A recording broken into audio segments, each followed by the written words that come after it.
Bassmonstar here. Just wanted to give a little side note. I just got back from Europe about 2 days ago, so I'm still jet lagged, and I haven't been able to drive any of my RCs in about 3-4 weeks because I've just been busy. So anyway, this is my review of the Trophy Truggy 4.6, or not 4.6, the Trophy Truggy Flux. Sorry about that. I was thinking about the other one that I had. This is the Nitro that I have, as the air conditioning likes to turn on. It's kind of hot outside, but here's my Nitro. I already did a review on that, nothing important. But today we're going to be looking at the Trophy Truggy Flux, and I gotta say, I really like this car. It does, well, obviously does way better than a Revo in terms of stability. Wait, because of this car, this pin won't come out. Why are you not coming out? Sorry for the weird cut. The body pins didn't want to come out, but yeah, so far I like this car. I really think it's pretty good. It's the top speed that I got. It all depends on the batteries that you use. I had a Venom 4-cell. It was a, what was it? It was a 3500 milliamp 40C. Max speed I got out of that was 42, and then on a bias 5000 milliamp 40C I got 53. So top speed all depends on what battery you use and obviously where you're driving. For some reason I was faster on light grass than I was on the street. I think that's just because of how knobby these tires are. But oh, someone drove it. Lovely. So yeah, I like it so far. I'll show you what it looks like underneath the body. I've taken it to the track. It actually handles pretty well. Sway bars help a lot, and it just keeps everything nice, and it stays pretty locked in on the track. The only problem is it does slide around from the stock tires, and the way the suspension set up on this, its angle, you can't really adjust the angle that much. I mean, you might be able to move it lower. Oops, sorry. You might be able to move it lower, but other than that, you pretty much can't adjust the angle on the suspension.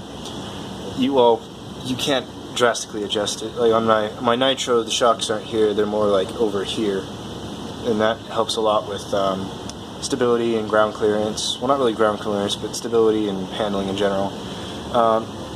The tires, stock tires, are okay. They work the best on grass, except on dirt, on light dirt and street. They don't really work too well.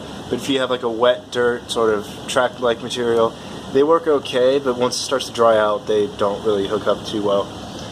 The motor, I don't really have much to say about that other than it's good. It's got plenty of torque, and it's pretty satisfying in top speed. And the entire car is fairly controllable at the top speed as well. There's not that much that's gone wrong with it. It's really easy to drive. It's fun to drive. The suspension takes, once you change the shock oil, it does do some, does work well. The only complaint I've really had is some of the screws in here. There's screws in the battery compartment that don't really, they like to back out, so you have to thread lock that. Then again, this is an RTR, so you should go through everything that's in metal, and if not tighten it, then thread lock it. And I already know some people are going to be asking about this little adapter I have here. This is so that you can use one battery, because what happens is this car is built for using two 2S's or two nickels. Whatever you have available, it works. I haven't tested this on nickels, so I wouldn't know how much power you get from that, but with this little jump adapter here, you can use one 4S, and it seems to just work better. You get a little more runtime, you get a little more power, and the weight helps as well. It stays closer to the ground, or not close to the ground, but it kind of controls it a little better. Runtime, it all depends on the batteries. I've gotten anywhere from 10 to 30 minutes. And it also depends on the batteries, and it also depends on how you're driving, and obviously where you're driving. If you're driving on a low traction place, and your motor's going to be using a lot more electricity because your tire's going to be spinning. Excuse me. Your tire's going to be spinning more than they need to because there's going to be less traction on like baseball fields and on grass areas. You can get traction almost immediately, and it picks up really nice. With the open center diff, all diffs are open by the way, but with the center diff at stock, I haven't done anything to it. I'm assuming it's open because it's really loose. But you can pull out some nice little wheelies on it, and it's pretty fun actually. It's got a lot of torque, like I said. It's got really good brakes, and you just have to be careful on some jumps. Like one of my friends, I let him drive around the track, and I decided to marshal for him. And he jumped it, and then he slammed on the brakes, and the thing flipped. And I had to exchange some words with him after that. But it's really strong brakes. They work well.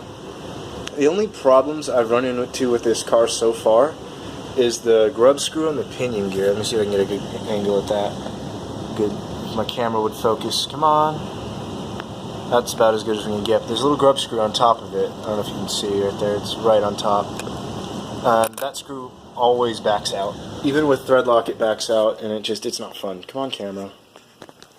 It's not fun when it backs out, because then your entire day at the track is going to be taking it off, tightening it, go about 5 or 6 laps, and then it'll loosen itself again. You hit a bump too far in the nose, and you lose all control of your wheels. What I mean by that is you can't get any power to the wheels. Your motor's making the power, but it's not going anywhere. So it's effectively like a neutral.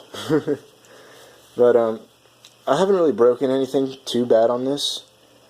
But I will say the weakest part on the car is probably the rear hub carriers. And everyone's had problems with them.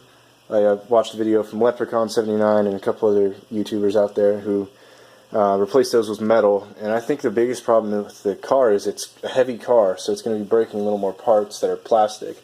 And if you adjust your driving style and learn how the car wants to behave on the areas that you drive it, then you're pretty much okay. Where I drive, I drive it sort of obviously at a track. I don't really bash as much as I used to anymore, so I'm going to be converting this to like an electric racer, similar to my Nitro that I have over here. Obviously, I have my bash engine in it. I was trying to show off to a couple people how good the suspension was on this. And this is actually a stock 4.6. These are the stock tires from 2013. They're my street pair because they don't work anywhere else, and some blockades. But anyway, the car's really nice. I like how it performs. I'm just trying to think of a few things that are bad. I've heard a lot of people say the steering servo is not too well, but for my setup that I have, it actually works. Oh, I can zoom.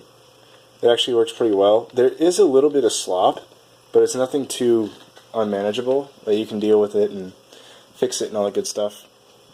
Out of the box, it comes with absolutely no preload on all the shocks, so the car sits really low.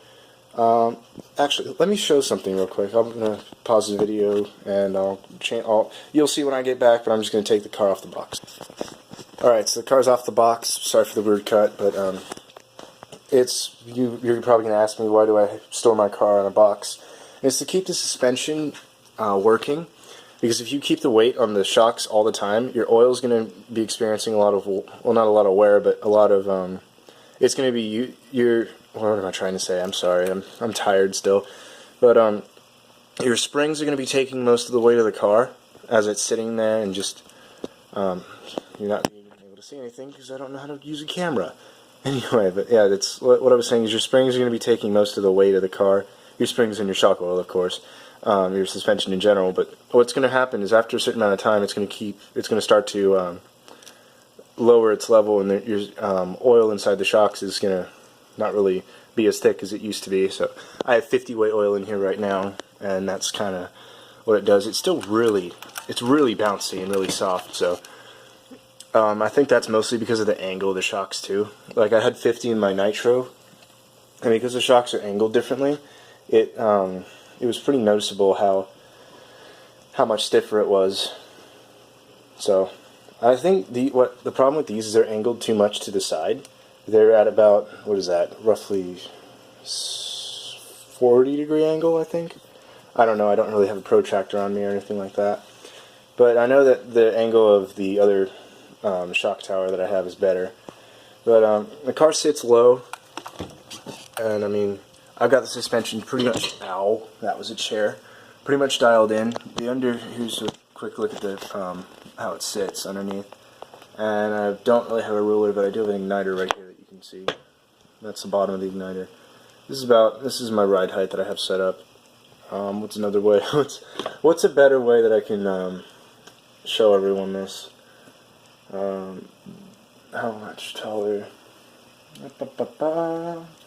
I don't really have anything that I can use to show the exact ride height, but everything on this car is metal.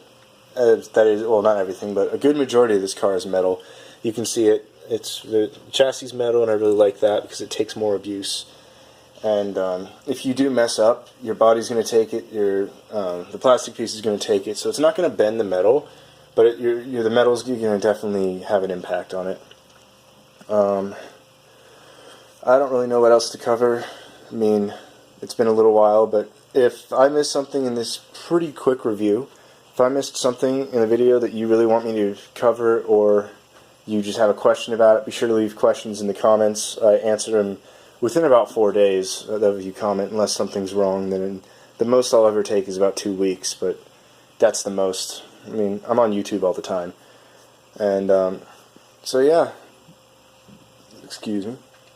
If you have any questions, leave them in the comments. If you have any other questions as to why this car is cool, or what you don't like about it, or what problems I've had with it, or what problems you've had that you want me to help you with, that's completely fine. I'll be glad to help you with this car. I'm going to be converting it to a race platform now after this, and hopefully win a couple races with it. Be really cool. I already have the race body. I just got to throw on the shock towers and get maybe a new motor, or just stay with that one. We'll see how everything pans out. But like I said, guys, thanks for watching. Again, comment if you have questions. Be sure to like the video. You can favorite it if you want. Send it to your friends.